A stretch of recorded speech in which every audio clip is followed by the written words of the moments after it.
നോക്കാൻ ആശ്രയിച്ച് ഉണ്ടായിനോ? പിന്നെ മിഞ്ഞാന്ന് അങ്ങാടിയിലുണ്ടായിനോ?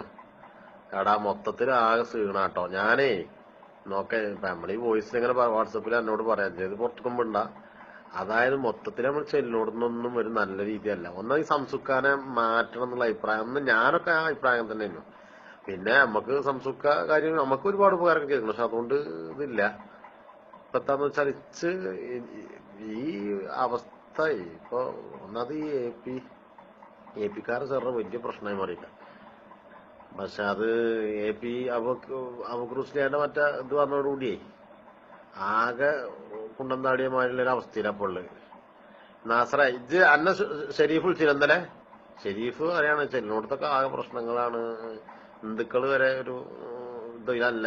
പിന്നെ മറ്റ് സമുദായക്കാരെ ഓലടക്കം എതിരാണ്. പിന്നെ കോൺഗ്രസ്സുകാരൊക്കെ അങ്ങനെയൊക്കെ മൊത്തത്തില് ഷെരീഫ് ഇന്നലെ വിളിച്ചപ്പോ പറഞ്ഞു. എന്നെ വിളിച്ചീനോ? ഞാൻ ഇന്നലെ ഞാൻ ഇപ്പോ കോളർക്ക് ഇതിന്റെ ഒപ്പം ഒന്നും പോക്കൂല്ല. വോട്ട് ഞാൻ 2 ദിവസം പോയി. അപ്പൊ ഒരു സുഖം തോന്നുന്നില്ല. മൊത്തത്തിൽ ക്ഷീണമാണ് എനിക്ക് തോന്നുന്നത്. ആയുധം മാറ്റിയാൽ മതി. വേറെ മറ്റേ അമ്മ സ്ഥാനാർത്ഥിയാണൊക്കെ ഇത്ര ചർച്ച വന്നില്ലല്ലോ. അപ്പൊ അന്ന് തന്നെ വന്നത് ആകെ വന്നത് ഈ കൊലപാതകമായോണ്ടേ. എന്തായാലും തോൽക്കും ഉണ്ടോ സംഗതി. ഒരു കുണ്ടൻ തള്ളിനോടത്തേക്കാ പോക്ക് എന്തായാലും. പിന്നെ പഠിച്ചോനെ നിൽക്കുന്ന കാര്യമാണല്ലോ. എന്തായാലും മൊത്തത്തില് ക്ഷീണം. ഒരു ഒരു വാസന വരുന്നുണ്ട് തോൽവിന്റെ ആസറ. പക്ഷെ സങ്കടം ഉണ്ടടാ സംസുക്ക. എന്തായാലും എത്രത്തോളം നമ്മളിപ്പോ നിന്നിട്ടേ എന്തായാലും എന്തേലും കാട്ടാല്ല. അപ്പൊ നമുക്ക് നമ്മളെ കൊണ്ടത്തിലും കാട്ടാൻ കഴിയുമോ?